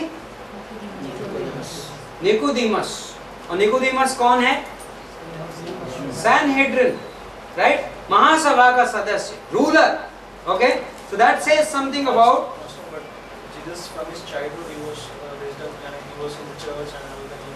So can't we say that he was doing Bible studies and he was qualified? Yeah, I mean we don't really know, but there is no evidence as such. There is no evidence to deny that, but it doesn't appear in the story anywhere कि यीशु मसीह like इनके under में बैठा। Like Paul के बारे में बोलता है he was trained under Gamaliel, लेकिन यीशु मसीह के बारे में कहीं ऐसा नहीं बोलता उसने किसी के अंडर में ट्रेनिंग ली। तो मोस्ट प्रोबेबली यदि यीशु मसीह किसी फैरिसी के अंडर में ट्रेनिंग में बैठता तो पंगा पहले दिन से चालू हो जाता। थिंक ऑफ दैट ना, कि यीशु मसीह को ट्रेन कर रहा है। कैन यू इमेजिन यीशु मसीह बैठा हुआ है गमैलियल के अंडर, गमैलियल अपनी थ्योरी दे रहा है वर्ड ऑफ गॉड के बारे में, एंड यीशु मसीह क्या बोलता है उसको? लाइक 12 साल की उम्र में, ध्यान है वो क्या कर रहा था मंदिर में? बहस कर रहा था। तो इट डजंट अपीयर। सो यीशु मसीह ने जो रब्बी टाइटल एक हिसाब से अर्न किया, it has not been given to him by virtue of the effectiveness of his preaching. These people are calling him rabbi, even though उनके ही standards and norms के हिसाब से वो रब्बी नहीं है। That's amazing. Like that tells us something about किस तरीके से यीशु मसीह जो प्रीच कर रहा था उसकी प्रीचिंग कैसी थी। Like amazing. Like nobody is able to resist him. और ये शुरुआती दिन है, ये यीशु मसीह की मिनिस्ट्री के 3 साल बाद की बात नहीं है, beginning days है, हाँ? And not beginning days but almost like middle. Okay? Now going further, rabi, and then बोलता है, रब्बी का मतलब होता है ऑनरेबल सर, योर ऑनर, इस तरीके का शब्द है, बड़े आदर के साथ इस्तेमाल। हिंदी में गुरु, गुरु, लेकिन गुरु जी, not just guru, but you will have to say guru ji. That is how it will fit. Like आदर के साथ जब रब्बी आप किसी को बोलते हो तो आप डियर टीचर, तो संदीप के कॉलेज में इनसे 5-7 साल यंगर लोग इनको बोलते होंगे dear teacher, dear professor.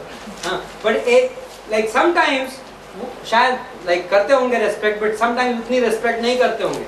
But imagine Sandeep 15 साल बाद जिस पोजीशन पे होगा, एंड देन उस समय कोई बच्चा चिट्ठी लिखेगा डियर प्रोफेसर, एंड उस समय जो ऑनर देगा वो डिफरेंट होगा, राइट. एंड रब्बी वर्ड उस टाइप का वर्ड है, लाइक बड़ा ऑनरेबल वर्ड है, ओके, आदरणीय शब्द है. नाउ देन नेक्स्ट वर्ड क्या बोलता है वो, हम जानते हैं. नाउ पहले तो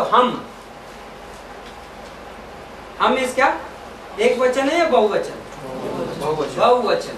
okay, so that means Nicodemus जब बात कर रहा है यीशु मसीह से, तो अकेले अपने बिहाफ पे नहीं बात कर रहा है. निकोदेमस के अपने और साथ में किसी और की ओर से बात कर रहा है. हम जानते हैं.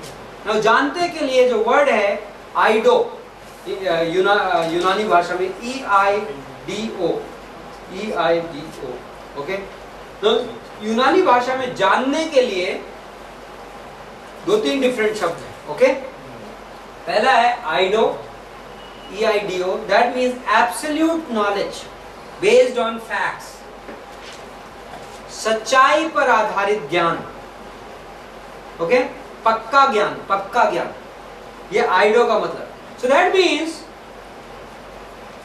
निकोदेमस यीशु मसीह से कह रहा है, रब्बी, गुरुजी, हम ये पक्की तौर पे एब्सोल्युटली जानते हैं, ओके. क्या जानते हैं? कि तू परमेश्वर की ओर से गुरु होकर आया है. You have come from God. तू परमेश्वर से आया है. किसकी ओर से बोल रहे हैं? लाइक सैनहेड्रिन, हम महासभा के लोग ये पक्की तौर पे जानते हैं कि तू परमेश्वर से आया. Wow, that's an amazing statement. इन लोगों को सेव हो जाना चाहिए, राइट. बट अभी तक ये किस आधार पे जानते हैं? सिर्फ तथ्यों के आधार पे, ओके. देन आगे क्या बोलता है? क्योंकि कोई इन चिन्हों को जो तू दिखाता है, यदि परमेश्वर उसके साथ ना हो तो नहीं दिखा सकता, ओके. तो वो रीजनिंग भी देते हैं किन फैक्ट्स के आधार पे हम जानते हैं ये बात. क्या तथ्य हैं? तथ्य ये हैं उन चिन्हों को. ना चिन्हों वर्ड पे जाते हैं थोड़ी देर. चिन्हों के लिए ना, चिन्ह मतलब क्या है? चमत्कार. ना चमत्कार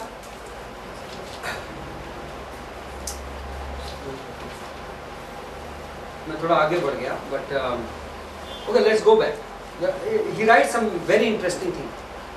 ना पहला पत्रस 2:7 में, A stone that builders rejected, वो चट्टान जिसे क्या मिस्त्रियों ने तिरस्कार किया, ये फ्रेज यूज है, निकम्मा ठहराया. हाँ, वो यस, निकम्मा ठहराया, है ना. सो ना वो इंग्लिश में वर्ड है रिजेक्टेड, और ग्रीक लैंग्वेज में वो वर्ड है जो लाइक जांच पड़ताल करना, लाइक एज इफ. ना हु आर बिल्डर्स? स्टोन कौन है? चट्टान कौन है जिससे रिजेक्ट किया गया? यीशु मसीह. और बिल्डर्स कौन है? यहूदी लीडरशिप, जूइश लीडरशिप बिल्डर्स हैं. और उन्होंने क्या किया? रिजेक्ट किया. ना रिजेक्ट वर्ड में जो शब्द इस्तेमाल है वो क्या है पता है? अडोकीमाजो, अडोकीमाजो, ADOKIMAZO. जब आप ग्रीक में आ लगा देते हो, मैं कोशिश कर रहा हूं मैं कम से कम वर्ड्स दूं, पर ये रिपीट होंगे वर्ड्स आपको. कुछ दिनों बाद आप इन वर्ड से इतने फैमिलियर हो जाएंगे कि मजा आएगा.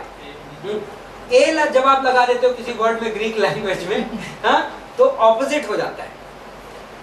इंग्लिश में भी आप देखते हो, ए लगा देते हैं तो ऑपोजिट हो जाता है. अडोकीमाजो मतलब डोकीमाजो का उल्टा, ओके. तो डोकीमाजो क्या है? डोकीमाजो इज किसी चीज की जांच पड़ताल करना, उसको एक्सेप्ट या रिजेक्ट करने के लिए। ओके, किसी चीज की जांच पड़ताल करना, उसको या तो कबूल करने के लिए, नहीं तो उसे इनकार करने के लिए। आप मार्केट में जाते हो, बैंगन खरीदते हो और आप क्या करते हो, डोकी माजो करते हो राइट। एंड यदि आपने उसको डोकी माजो कर लिया, मतलब आपने उसको कबूल कर लिया, और डोकी माजो किया मतलब आपने क्या किया, रिजेक्ट कर दिया। पहला पत्रस 2:7 बोलता है कि राजमिस्त्रियों ने, दैट इज यहूदी लीडरशिप ने, यीशु मसीह को क्या किया, डोकी माजो किया। दैट मीन्स लाइक बैंगन को उठाया और उन्होंने जांच पड़ताल किया, और उन्होंने जांच पड़ताल करने के बाद कहा no, not a messiah. Like वो क्या टेस्ट कर रहे थे, क्या ये मसीहा है। एंड यहाँ पे कौन आया है, निकोदीमस, किसके बिहाफ पे आया है, सैनहेड्रिन के बिहाफ पे आया है, ज्यूइश लीडरशिप की ओर से आया है। और वो क्या कर रहा है, जांच पड़ताल कर रहा है। He is come for private investigation. व्यक्तिगत जांच पड़ताल के लिए आया है। क्या करने के लिए, इसको रिजेक्ट करना है या सेलेक्ट करना है। Okay, yes, like that, exactly, like all over the industry, right? I'm in the quality control department like our engineers do it all the time, every day. Dokimazo, yeah, dokimazo.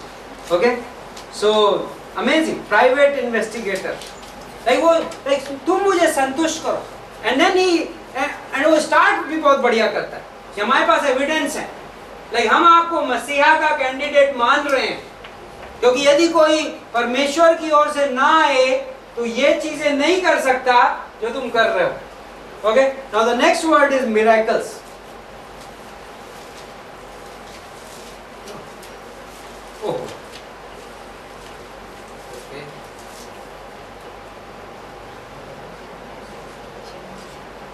Okay, यहाँ पे जो miracles के लिए word, हम जानते हैं कि क्योंकि जो चिन्हों को तू दिखाता है, नाउ ये दिखाता है पे जो टेंस है।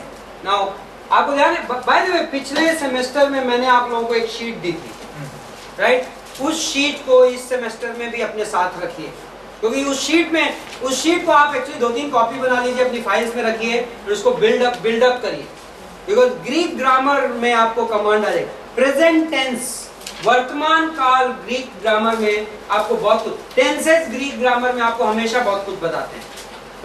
यहाँ पे तू उन चिन्हों को दिखाता है वर्तमान काल में। ना वर्तमान काल तब इस्तेमाल होता है ग्रीक यूनानी में जब कोई एक्टिविटी कंसिस्टेंटली, लगातार रिपीट होती है। तो यीशु मसीह चमत्कार वन ऑफ ओकेजन में या इस कुछ लाइक ओकेजनली नहीं दिखा रहा, ऐसे दिखा रहा था, पता है, लाइक कंसिस्टेंटली, लाइक ओके। सो ये बोल रहे हैं। नाउ क्या इजराइल में चमत्कार नहीं होते थे? होते थे। क्या इजराइल में रब्बियों और फरीसियों के द्वारा भी चमत्कार नहीं हुए थे? हिस्ट्री में हुए थे। इजराइल का परमेश्वर हमेशा से जीवित परमेश्वर रहा है और उसने बड़े बड़े काम किए हैं अपने नबियों को इस्तेमाल करके। सो यदि यीशु मसीह उस तरीके से आता, फ्यू एविडेंसेस, कुछ चमत्कार कर दिए उसने, तो क्या होता? He would be a very good case to be a prophet, नबी बनाया जा सकता है। बट क्या कह रहा है ये?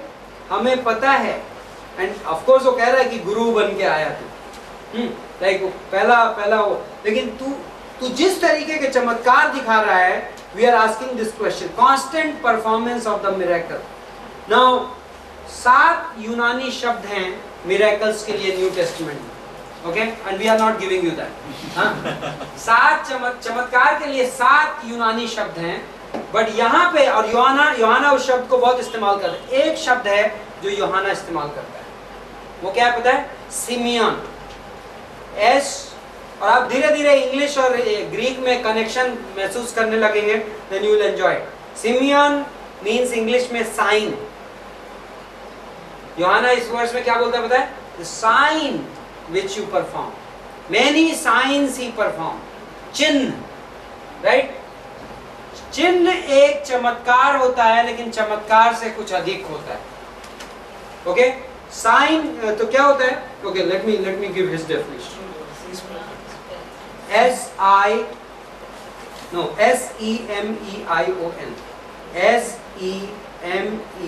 SEMEION. सिमियन. नाउ सिमियन जो चिन्ह होता है, साइन, ये वर्ड का इस्तेमाल ये बताता है कि यीशु मसीह के चमत्कार परमेश्वर की ओर से वचन लाने का सबूत थे. लाइक इंग्लिश में मैं ऐसे बोलूंगा, this was a divine authentication of him being the spokesman of God. Simian okay चिन्ह है. लाइक हिंदी में चिन्ह सिर्फ चमत्कार नहीं करते, चिन्ह उन चमत्कारों का नाम है जो एक संदेश लेकर आते हैं. संदेश ये साबित करते हैं कि वो परमेश्वर का संदेशवाहक है. यीशु मसीह परमेश्वर का संदेशवाहक है, ये साबित करते हैं. और ये this is exactly what Nicodemus यही कह रहा है. Okay now it's amazing. अद्भुत बात यहाँ पे एक्चुअली ये अपने उसमें लिखता है, मैं उस पूरे पोर्शन में जा नहीं सकता.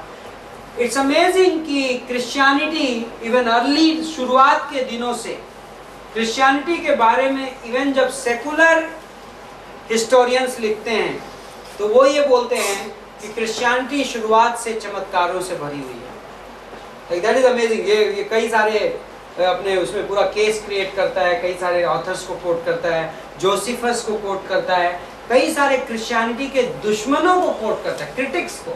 एंड इवन क्रिटिक्स बोल रहे हैं कि Christianity almost like magical religion था. फर्स्ट सेंचुरी के लोग, पहली सदी के इतिहास लिखने वाले लोग जो कि क्रिश्चियनिटी से नफरत करते हैं, वो भी ये बोलते हैं. जोसेफस के वर्ड्स क्या है पता है? जोसेफस बोलता है, जोसेफस जो कि एक जूइश आदमी था, इतिहास लिखता था, एंड जोसेफस ने यहाँ तक लिखा है यीशु जो कि नासरत से आया हुआ एक इंसान था, और फिर ब्रैकेट में लिखता है उसको इंसान कहना बहुत बड़ी बात है, उसको इंसान कहा नहीं जा सकता. देखो जोसेफस जो अनबिलीवर है वो ये बोलता है कि यीशु मसीह को इंसान कहना गलत हो जाएगा, वो इंसान से कुछ बढ़कर था. That's amazing right? अद्भुत गवाही. सो वो कहता है लाइक इस टाइप के मिरेकल्स, यीशु मसीह के जो चमत्कार थे वो लाइक ऐसे छोटे मोटे लिटिल हियर लिटिल देयर किए हुए नहीं थे. कंसिस्टेंटली हर हालात में हर प्रकार की चीजों के ऊपर अथॉरिटी दिखाते हुए लाइक कॉम्प्रिहेंसिव चमत्कार थे. ओके एंड इनफ प्रूफ थे कि ये निकोदेमस आके कह रहा है हम जानते हैं कि तू परमेश्वर की ओर से आया है, क्योंकि तू लगातार सबूत के तौर पे हमें यह बताने के लिए कि तू परमेश्वर का संदेशवाहक है, चमत्कार करता जा रहा है. Okay so then where does it go? उसके बाद बोलता है, यीशु मसीह जवाब देता है तीसरी पंक्ति में, मैं तुझसे सच सच कहता हूं यदि कोई नए सिरे से न जन्मे तो परमेश्वर का राज्य देख नहीं सकता. ओके परमेश्वर का राज्य, ये आपकी स्टडी के लिए है. बाइबल में दो फ्रेजेस हैं, दो ऐसे शब्द समूह हैं. एक है परमेश्वर का राज्य, दूसरा है स्वर्ग का राज्य. Okay kingdom of heaven and kingdom of God, दोनों अलग अलग चीजें हैं. नाउ यहूदी को किस में इंटरेस्ट है? यहूदी को किंगडम ऑफ हेवन में इंटरेस्ट है. जो आपको ध्यान है मत्ती के 6 में जब यीशु मसीह प्रचार कर रहा था, मत्ती के 5 और 6 में, तो वहां पे कौन से राज्य की बात कर रहा था? Kingdom of haven right. वो मैसेज किसको प्रीच कर रहा था? यहूदी को.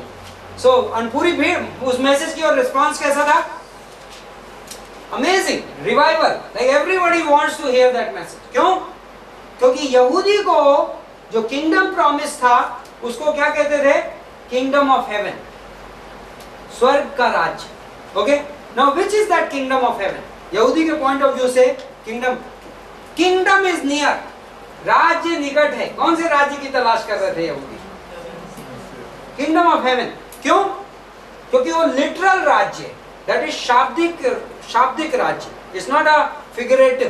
Now kingdom of God is with in you. परमेश्वर का राज्य कहाँ है? तुम्हारे अंदर है।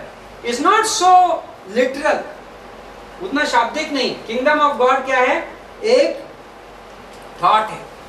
Like anything which is submitted to God is a part of kingdom of God. जो भी चीज परमेश्वर की ओर अधीन है वो परमेश्वर के राज्य का हिस्सा है। बट किंगडम ऑफ हेवन एक भौतिक राज्य है, एंड यहूदी लोग उस भौतिक राज्य का इंतजार कर रहे थे, फिजिकल किंगडम। एंड जब जीसस आया, यीशु आया, जॉन द बैप्टिस्ट आया, तो क्या था संदेश? किंगडम इज नियर, राज्य निकट है। सो एंड यीशु मसीह मत्ती के 5 और 6 में क्या पढ़ा है?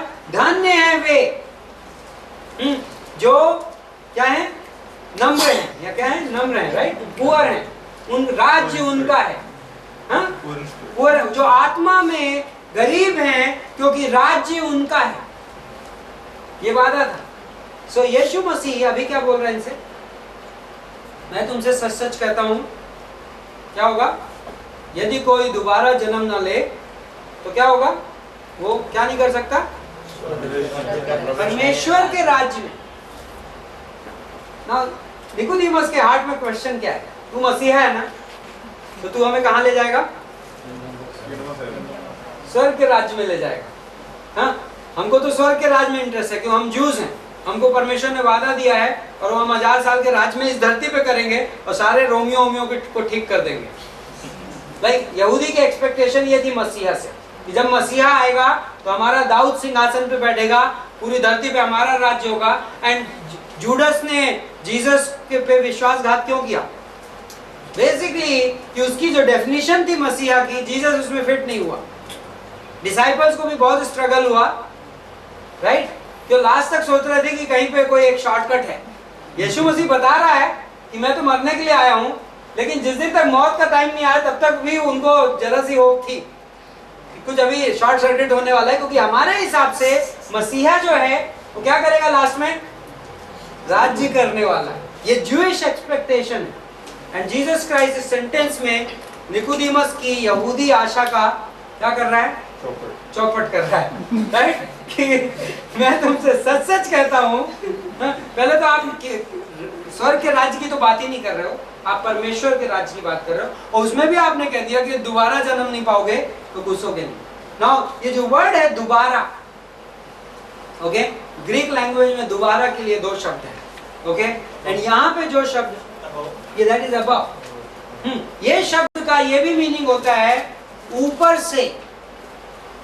तो आप दोबारा की जगह कई बाइबल्स में आपने देखा होगा, यदि तुम ऊपर से जन्म ना हो, राइट? सो यूनानी भाषा में इस फ्रेज का जो शब्द प्रयोग है, एंड उस शब्द को यदि आपको चाहिए तो शब्द है एनोथेन, एनोथेन, ANOTHEN।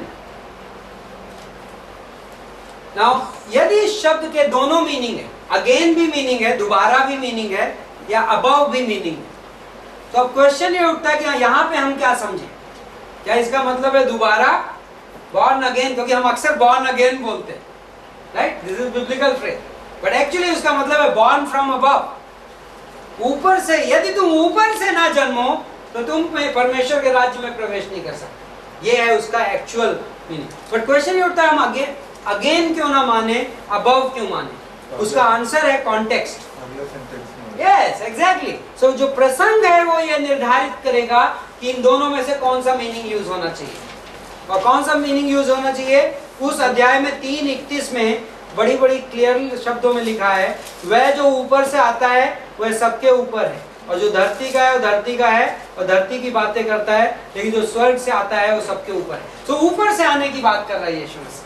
सो तुम्हें, जो यीशु मसीह ये कह रहा है कि तुम्हें यदि स्वर्ग परमेश्वर के राज्य में प्रवेश करना है तो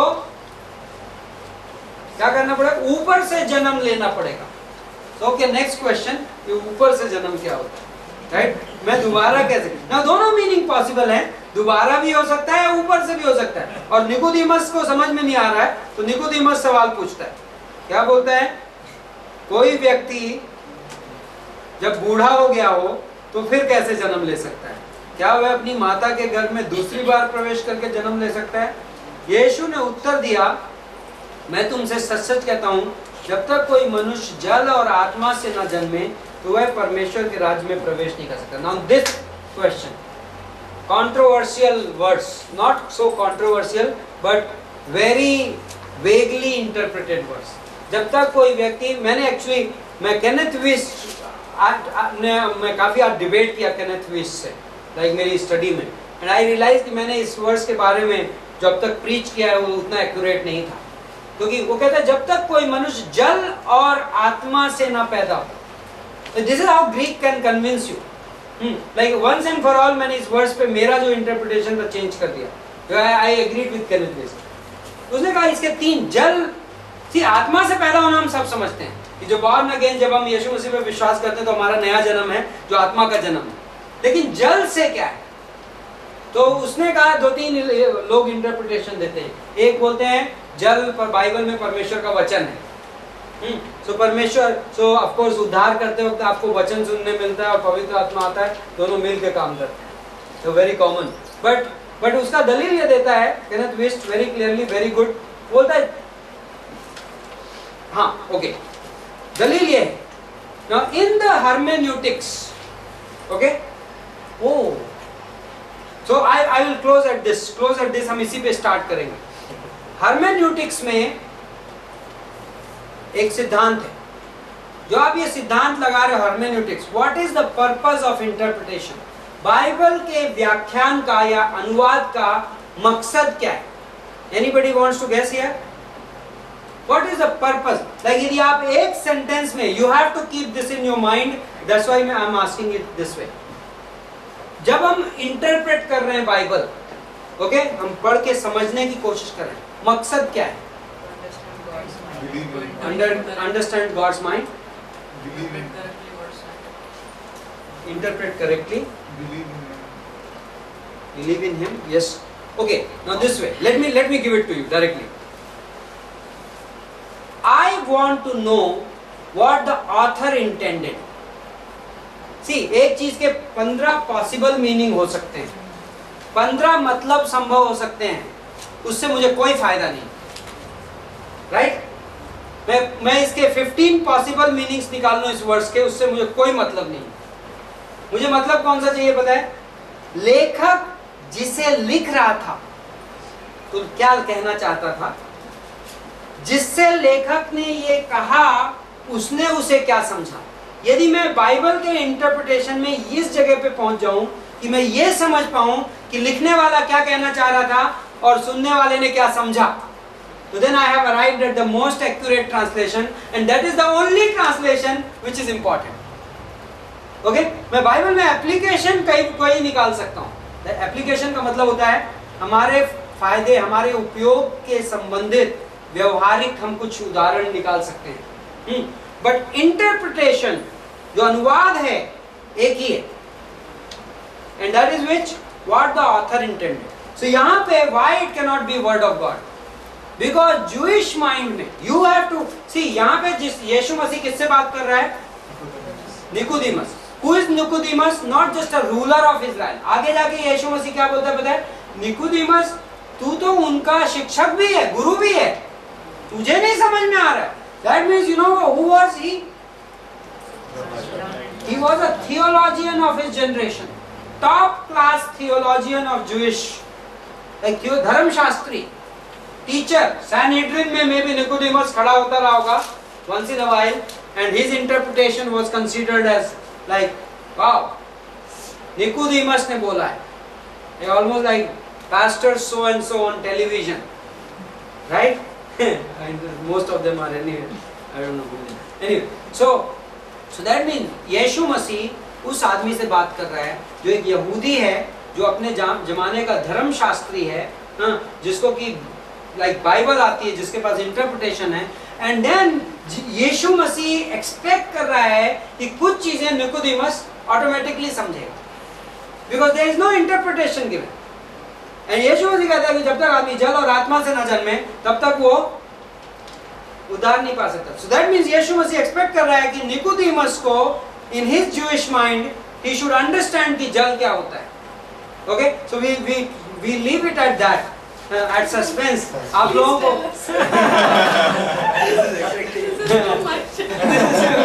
For you to study, go to Isaiah 55 and figure out यशाया 55 में, and then यशाया की किताब में और एक आध चैप्टर है जहाँ पे क्लियरली यहूदी दिमाग के लिए जल कौन है, पानी क्या है. कम टू द वाटर्स, परमेश्वर बुलाता है, देखो जो प्यासे हो पानी के पास आओ. यहूदी दिमाग के लिए पानी का वचन से तुलना कभी नहीं हुई. न्यू टेस्टामेंट में हुई है, ओल्ड टेस्टामेंट में पानी की तुलना पवित्र आत्मा से होती है. Okay, and now there is the Greek language का वो वहां पे जो वर्ड है, जब तक कि तुम पानी और पवित्र आत्मा से ना पैदा हो तुम दोबारा जन्म नहीं पा सकते. जो और वर्ड है ग्रीक लैंग्वेज में इवन में भी ट्रांसलेट होता है. तो some Bible will say unless you are born of water even of the spirit, मतलब जब तक कि तुम पानी माने की आत्मा के द्वारा ना जन्मे जाओ तब तक तुम नहीं घुस सकते राजी. So that means what is that? Water and spirit both are meaning what? Spirit. So basically यीशु मसीह, नाउ मैंने मिस्ट्री खोल दी, यीशु मसीह ये कह रहा है कि जब तक तुम पवित्र आत्मा से ना जन्मे जाओ तब तक तुम उद्धार नहीं पा सकते. That's it. So like very simple. It makes it very simple. हम आगे कंटिन्यू करेंगे उसमें. So first class we have moved, but I think I'll catch up. Next class में आप अपने क्लास का असाइनमेंट करके रीडिंग असाइनमेंट पढ़ के आइए. We will move faster. आज ग्रीक का इंट्रोडक्शन था इसलिए हमने थोड़ा डिले किया. Actually I'll target to finish the class at 9:45. So this was the exception because I want कि हम कंटेंट कम कवर करें और आपको एंजॉय करने दें थ्रू द वीक जो आप पढ़ रहे हैं. ओके, सो आइए प्रार्थना करें. परमेश्वर, हम आपको धन्यवाद देते हैं आज की शाम के लिए, आपके अनुग्रह के लिए, आपके इस अद्भुत वचन के लिए. हम आपसे आशा रखते हैं, बहुत सारी बहुत अद्भुत आशाएं. आप हमें ट्रेन करो, आप हमें सिखाओ, आप हमें बाइबल के स्टूडेंट्स बनाओ इस दुनिया में. नॉट जस्ट एकेडमिक स्टूडेंट्स परमेश्वर, बट आपके जीवन के साथ, रियलिटी के साथ, कि हम थ्योरीज ना दें बल्कि हम सच्चाई समझें, वचन मीनिंगफुल बने. ये आपका वचन है, ये जस्ट हम किसी को प्रूव करने के लिए नहीं पढ़ रहे हैं. आपका वचन जब हमारी गहराइयों में जाता है और हम उसकी गहराइयों में जाते हैं तो आपके जीवन से हमें भरता है. तो हम आपसे इस सेमेस्टर में वही आशा रखते हैं. यीशु मसीह के नाम से आमीन.